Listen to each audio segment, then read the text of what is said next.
In this video, we're going to catch up with what's been going on with the pound against the US dollar and euro US dollar and the big levels and events to look out for in the days ahead. Hello, I'm David Jones. This is the weekly video I do with Capital.com, where we catch up with two popular currency pairs, pound US dollar and euro dollar. Over the last week, there's been a bit of volatility, but not much real change. However, I think it could be an interesting week, particularly for the pound. We have the ongoing rumblings about Brexit. We have had various resignations from the UK government. Tomorrow, Tuesday, we have the latest unemployment figures. Wednesday, we've got the latest inflation numbers for the UK. They're expected to show inflation is running around about 2.5%. After that, we've got European inflation number, and the CPI number there is expected to be around 2%. And then on Thursday, we've got the latest retail sales figures for the UK. So it's a very much a UK-focused week when it comes to macroeconomic news. And it's interesting looking at how the pound has been trading over the last few weeks with a big support level holding. So let's catch up with the big levels to look out for if you're trading it in the days ahead. So here's our big picture view for the pound against the dollar. I thought we'd start off with this just to show how important this 130 level, 130, 130.50 has been. Not much has happened over the last week. Let's just take a look, though, zoom in on the daily chart just to have a look at how this support is holding up. So last time around, I was saying it would be interesting to see what happened if this market sold off. Does it hold? Do we see buyers come back in again ahead of these old 130.50 lows? And that has been the case. At the time of recording, the beginning of this week, we're having a strong day and threatening this downtrend that's been in place for a couple of months now. So let's just change this over to a short-term chart.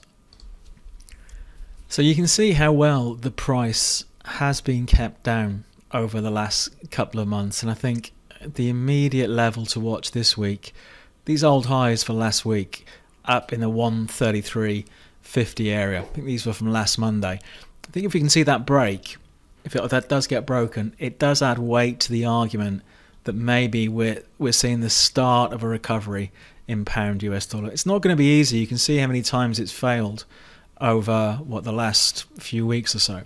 So let's see what happens, but it's starting off positive.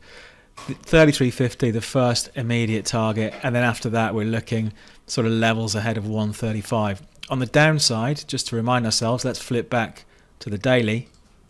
If we see any weakness, it's all about the 130, 130.50 level.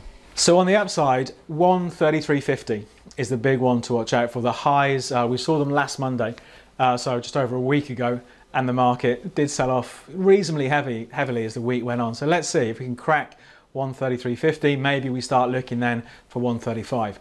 The euro's been a bit quieter, but as usual, there are still two really big levels to watch out for on that. So let's quickly catch up with that chart. And here's our euro US dollar longer term chart. Like the pound, not much change really over the last week. Bit of volatility, but we're pretty much as we have been for the best part of the last couple of months. We're seeing an appetite to be buyers of the euro on slides back towards 115, 115.50, but it really can't make much progress through this 118.50 area. I mean, arguably it is, building a base down here. We've seen it hold now for about 6 weeks or so. Continues to prop the price up, but we need to break out of here clearly to start some sort of half decent recovery. We're not getting much from the RSI, pretty flat, just above 50%, but it does look like it's broken the back of this downtrend that has been in place. So just these same familiar horizontal levels to watch, and at the time of recording it's pretty much halfway through the range.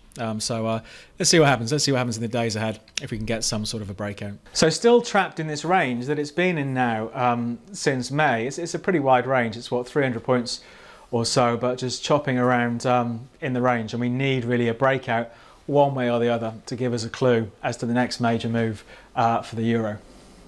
We'll start wrapping things up there as usual. If you've got a different view or any questions, leave us a message in the comments down below. If you like the video, please click on the thumbs up. And every Wednesday, I do a live update via our YouTube channel where we take a half-hour look at major markets. So FX, cryptos, indices, and gold and oil. So that's 12:30 Wednesday lunchtime. So to not miss out for that and get notified, just make sure you're subscribed to the channel by clicking on the subscribe button.